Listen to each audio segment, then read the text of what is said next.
Now, with a first generation home buyer, there can be zero ownership interest in any real property. And I say real property because we're not talking mobile homes here. Mm-hmm. Okay, so any real property for the last 7 years. So no ownership position whatsoever for 7 years. Then that individual, his or her parents, cannot currently own a home. Or if his or her parents are deceased at the time of their passing, did not own a home. Yep. Okay. Now it's also important to understand that first generation requirement is completely null and void if at any point in your life you were in the foster care system. So if you were raised as a foster child, that doesn't pertain to you. That is a great point. Very important to keep in mind. But the common question that I get quite a bit is, well, my parents own in Brazil or my parents own in Mexico. Yes. The home ownership that we're talking about is domestic home ownership, okay? So even if your parents own in another country, that does not disqualify you. So you are still eligible as a first generation home buyer. Mm-hmm. So that's pretty much it. First time home buyer, everyone across the board. But if you have multiple applicants, so let's say husband and wife, right? Husband is not first generation, but the wife is, they qualify for the Dream for All. So as long as one of them on the application can achieve that eligibility of first generation, they're good to go. And both incomes will still be accounted for. Both income and debts. And debts, of course, yes. Income, yes, you take the good with the bad. But yes, as long as one of them can achieve that requirement, then you're good to go. Wow. Okay? So that's one of the most significant requirements is that first-time home buyer and the first-generation home buyer. Okay. Now, in addition to that, we have the typical credit, income, asset qualifiers. Mm-hmm. Every loan is fundamentally based on CIA, credit, income, and assets, okay?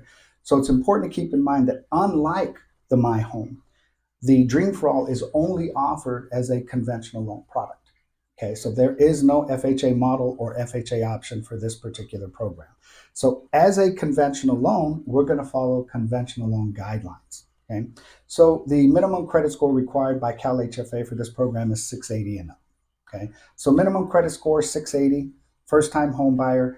Income is also lower than the standard Cal HFA income limits. Mm-hmm. So it's important to understand, just to put that into perspective, for the My Home program, the maximum income in LA County would be $194,000 a year, total combined income between all the applicants. Understood. But for the Dream for All program, LA County, that's reduced down to $155,000. So it's important to understand that the Dream for All program in and of itself is unlike anything that Cal HFA has offered. And I'll give you one more example, okay? So with the My Home offers FHA and conventional down payment assistance for first-time home buyers. If you have your own funds available, you are unlimited on the borrower contributions that you can put in to lower your principal starting balance. Mm-hmm. Okay, so if you get 3.5% assistance for an FHA loan, you can come in with another 10% down of your own funds. Okay, mm-hmm. Lower your principal balance, lower your payment, maybe even increase your buying power. Well, with the Dream for All, you're capped at 5% of the purchase price of your own funds to be used to increase your down payment. Mm-hmm. Okay, so let's say you're buying a $500,000 home.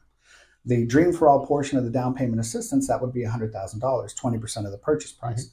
But 5% of 500 is only $25,000. Okay. So you would only have the ability as a home buyer to put an additional $25,000 down to increase your down payment and lower your principal balance. Correct. So it's not like, I've had some clients that had $150,000 in the bank. They're like, can I throw all of that towards the principal balance and reduce it?